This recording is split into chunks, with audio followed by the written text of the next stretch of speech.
Hi, I'm really honored to be here, and I just want to acknowledge the Mi'kmaq people upon whose unceded territory this gathering is taking place. Thank you for being the caretakers in the past, present, and future.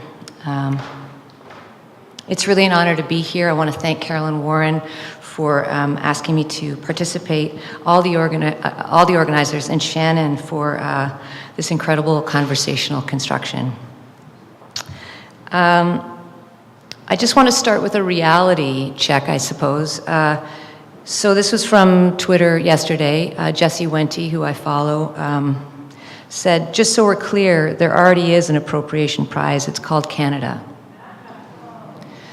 And I think it's important that we bring these out into these spaces, these conversations, because these form the backdrop of the kinds of work we as settler people, of which I am one, have to do in order to build relationships and to understand the depth of mistrust and abuses that have been laid out a little bit this morning that have taken place historically since 1763 and indeed before.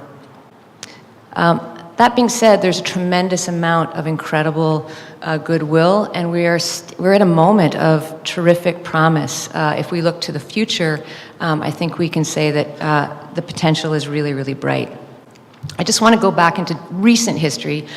In 2012, Jill Kiley, who was newly named the Artistic Director of English Theatre at the National Arts Centre, asked me to join her as her associate there. One of her key areas of interest was to keep a torch burning that had been so beautifully lit by her predecessor, Peter Hinton. His work with the Indigenous creative milieu was expansive, and his tenure concluded with the All-Aboriginal Lear. Jill's primary interest was how theater was intersecting with the questions of our contemporary society. So from these first conversations, the work of my next 5 years was charted.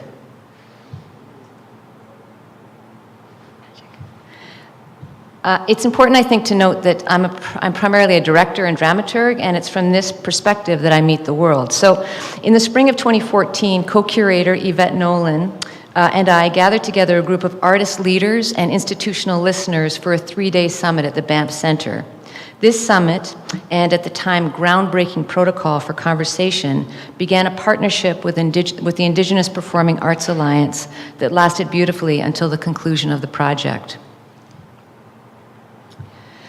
The stated goal was to change the face of Canadian theatre. The through-line question was how. Among the highlights of this weekend were during a session facilitated by Jenny Lozon, the body of work was formed.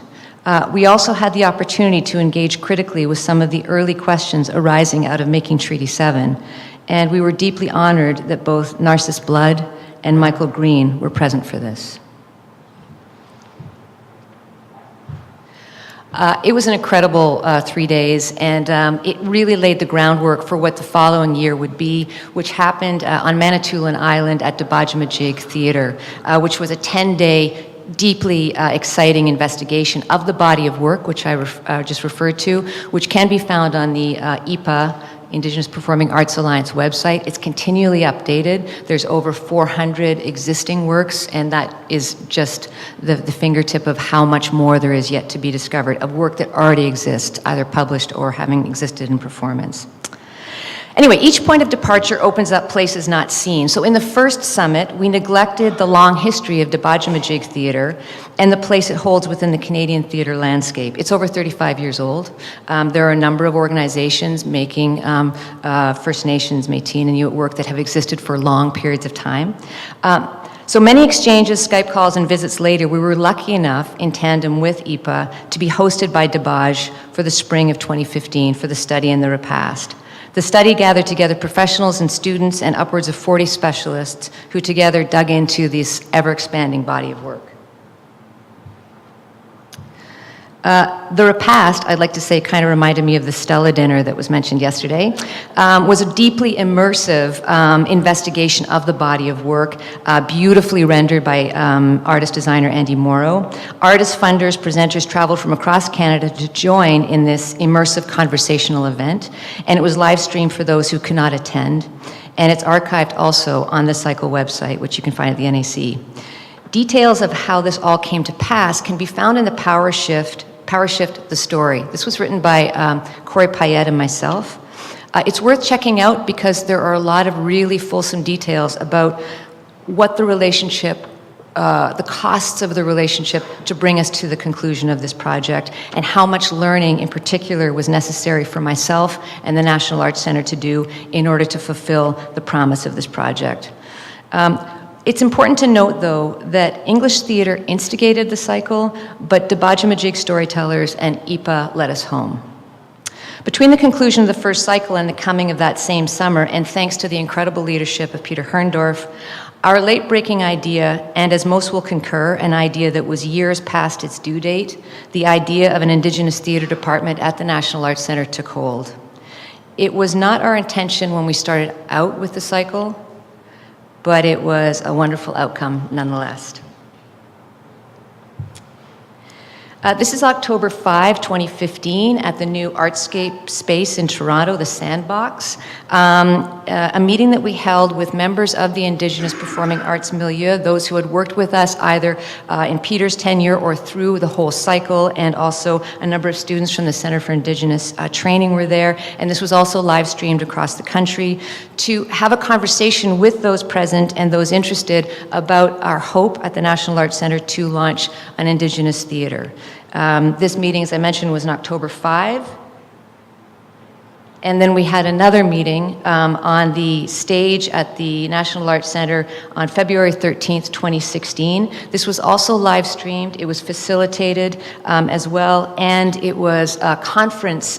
It was made conference capable so that people who weren't present could impact the direction of the conversations throughout that day. During this day, people, artists, and leaders were gathered with leaders from the National Arts Center to speak openly about the ways in which the institution functions at that time at the National Arts Center, and what it would mean towards opening to an Indigenous theater department, and what the things for potential leaders of Indigenous theater would need to consider as they decided to put their names forward, or how they might conceive of Indigenous theater happening at the NAC. One thing that Peter Herndorf has said from the outset is that the first leader of Indigenous theater will be the primary decider as to the future of the Indigenous theater department at the NAC. Along with, we expect, community members and other artists who are engaged and interested in the process. This gathering was brought together with an advisory committee of which Renelta Arluck was part of, as well as Michael Greyeyes and Margot Kane. And without their leadership and guidance throughout, it would have been, it was always slightly scary, but it would have been utterly terrifying, because there's so many questions and there's so many things unknown when dealing with so many different nations and so many different cultural traditions and expectations. So with the guidance of this advisory, we were able to come to this in, I think, really, really good shape and transparently. We were called to express at every moment along the path how we made decisions for who was in the room, for how we were making it available to the community at large. It was an incredibly rigorous and demanding process, which I think was pretty exciting in hindsight. So from that meeting in February of 2016 until now, a number of things have happened.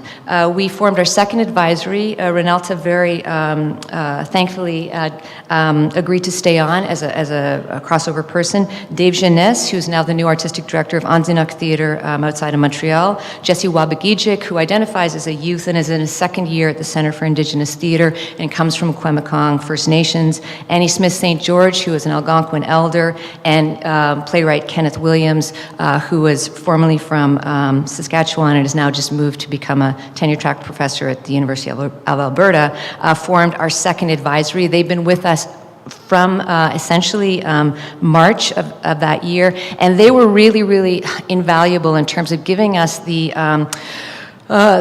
space and the conversational room to have some deep conversations about what the hiring process should look like, how to engage with the various communities at large in terms of a conversation about this. Dave Jeunesse certainly opened our eyes to the huge gulf between those Indigenous creators who were, let's say, colonized by the French, and therefore their whole traditions for theatrical expression is entirely different from those Indigenous people who were colonized by the English, and that there's a huge, as our opening speaker mentioned, another circle of separation between those two cultures. So that was a huge eye-opener, and how to cross that bridge in terms of the hiring and what the needs were in terms of this first leader for Indigenous theatre. We were encouraged to continue to be transparent, and out of that we published a monthly newsletter, which is available on our website for you all to see. It's a pretty good record of the steps taken to now. Also, we were charged by Peter Herndorf to develop an educational policy or approach within the National Arts Centre for those of us working at the NAC to be ready to begin to work with an Indigenous theatre department. So that meant that we were beautifully led in certain sessions by Suzanne Keeptu, Tanya Tagak, Alanis Obamsawin, the University of Winnipeg Vice President for Indigenous Affairs, Kevin Lamoureux, and to sort of prepare us. I'm getting the notes to move on. I'll move on very, very quickly just to say that we also worked with an Elders Council, and that itself has been a really tricky thing to negotiate, because an Elders Council is representative from the First Nations, Inuit and Métis, from very many corners of this land, with many different active protocols and ways of engaging. So that too has been a really good value for learning some of the challenges that we as institutions will face in terms of moving forward into the future. And then lastly, the Algonquin Advisory. We've begun an Algonquin Advisory Committee, and that is to begin to look at developing better relations, in hopefully good relations, with the Algonquin nation upon whom the NAC stands, which is the unceded territory of the Algonquin nations. So, Indigenous Theatre. The artistic director, we hope, will be announced June 15th this coming year, and the first season for Indigenous Theatre will happen in 2019. If you put in Indigenous and NAC into your Google search, you will be brought to two places, I hope: Indigenous Theatre and The Cycle. There are a number of resources, some really great videos, some incredible interviews, and some really terrific resources. I really hope you'll take the time. So far, it's been an incredibly illuminating, and I felt tremendously privileged to have the opportunity to work on this project, and I can't wait. In fact, I will breathe once we've announced who the first artistic director is for Indigenous Theatre. Thank you.